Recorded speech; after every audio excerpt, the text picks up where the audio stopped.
أهلا بيكم. النهاردة هنغوص في كتاب مهم قوي، مهم فعلا لأي مصمم عايز شغله يبقى ليه تأثير أكبر.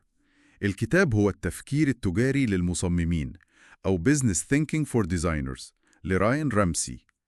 المصادر بتاعتنا هتكون مقتطفات وأفكار أساسية من الكتاب ده. أهلا بيك. والكتاب ده فعلا بيجي في وقت مهم.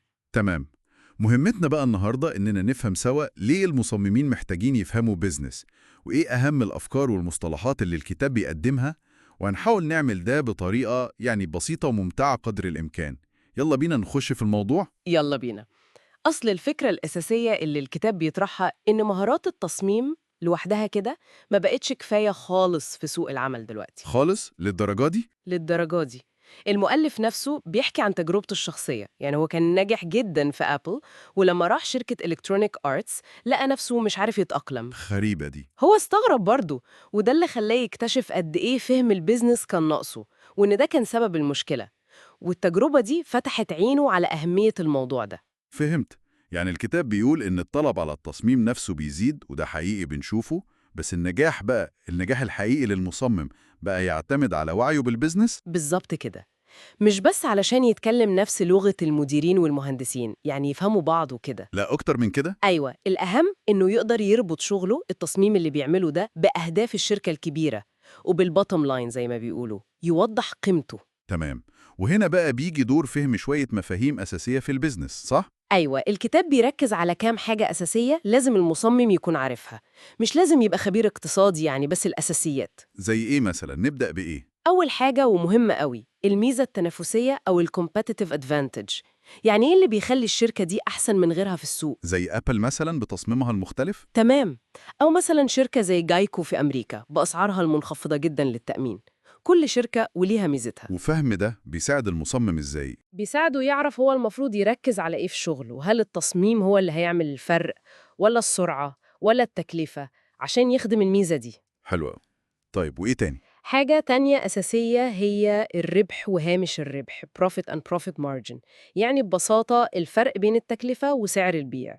ونسبة الربح دي مهمة جدا لأنها بتحدد استراتيجية الشركة كلها. هل نكسب قليل من كل عميل بس نبيع كتير، ولا العكس؟ ودي طبعا بتأثر على قرارات التصميم والموارد اللي هتتوفر ليه. أكيد، ومرتبط بده فكرة المفاضلات أو التريد أوفس. المثلث المشهور بتاع جيد سريع رخيص. بالظبط، وإنك غالباً مش هتعرف تاخد التلاتة مع بعض، لازم تختار. لازم يبقى فيه أولويات، والتصميم جزء من المفاضلة دي. ده واقعي جدا. وأخيراً فهم العرض والطلب وقوى السوق بشكل عام. يعني إيه اللي بيحرك السوق، إيه الترندات. ده بيدي للمصمم سياق أوسع للشغل بتاعه. تمام. دي مفاهيم البيزنس العامة.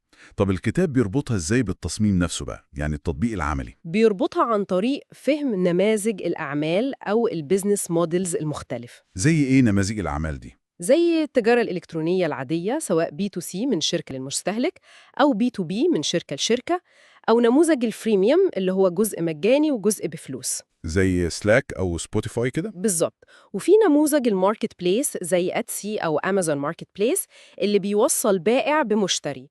ونموذج الاشتراكات الشهري أو السنوي زي نتفليكس وغيرهم طبعاً. وفهم النموذج ده بيفرق إيه مع المصمم؟ بيفرق جداً، بيخليه يعرف بالظبط إيه القيمة اللي المفروض التصميم يساعد الشركة تقدمها عشان النموذج ده ينجح. ممكن مثال؟ يعني نتفليكس مثلا؟ في نتفليكس نموذج الاشتراك بيعتمد على إن المستخدم يفضل مشترك لأطول فترة ممكنة.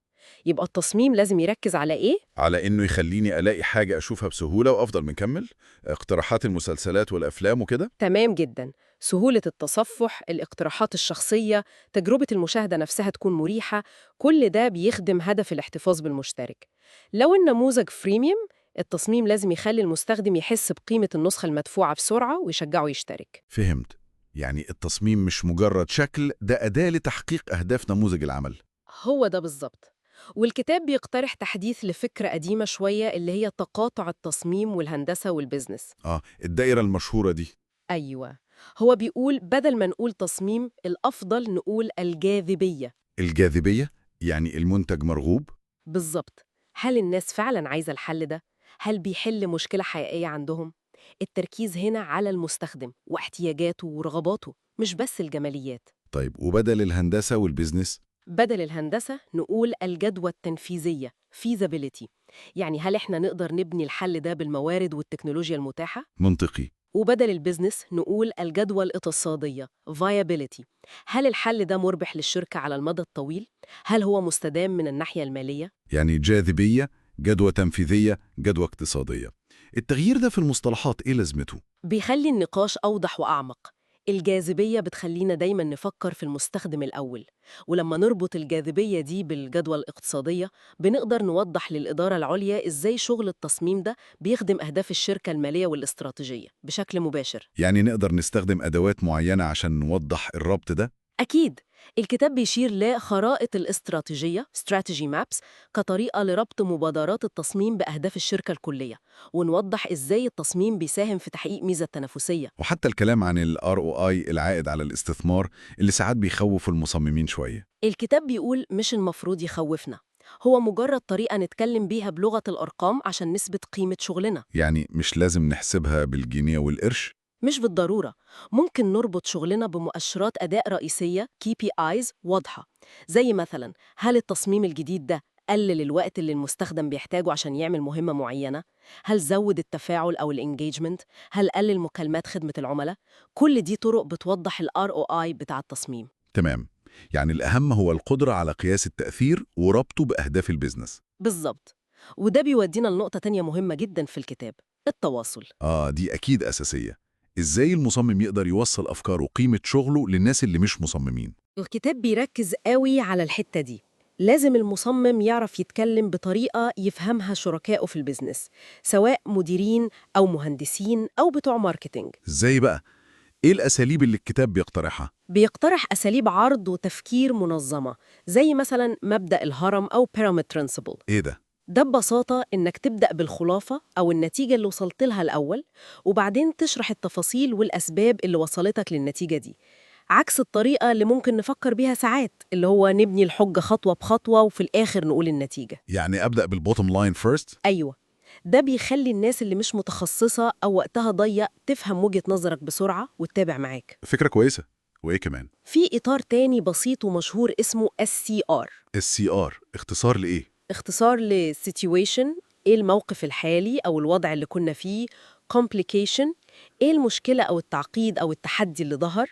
و resolution، إيه الحل اللي بنقترحه أو القرار اللي المفروض ناخده. Situation, Complication, Resolution. ده بيبدو منظم جدا. هو فعلا منظم جدا وبيساعد أي حد إنه يفهم القصة والمنطق ورا اقتراحك بسهولة. جميل. ده بالنسبة لعرض الأفكار. طيب التفاوض بقى مع الأطراف التانية؟ الكتاب بيتكلم برضو عن أهمية فهم طموحات ودوافع الأطراف المختلفة اللي بنتعامل معاهم. مش كل الناس ليها نفس الأهداف. أكيد. وممكن نستخدم أدوات تساعدنا في التحضير للمناقشات والمفاوضات دي، زي لوحة التفاوض Negotiation Canvas اللي بتساعدك تفكر في موقفك وموقف الطرف التاني وإيه نقاط الاتفاق والاختلاف الممكنة. أو مصفوفة طموح الابتكار. Innovation Ambition Matrix. بالظبط. ودي بتساعد الفريق كله يفهم درجة المخاطرة والطموح في الأفكار المختلفة اللي بيناقشوها.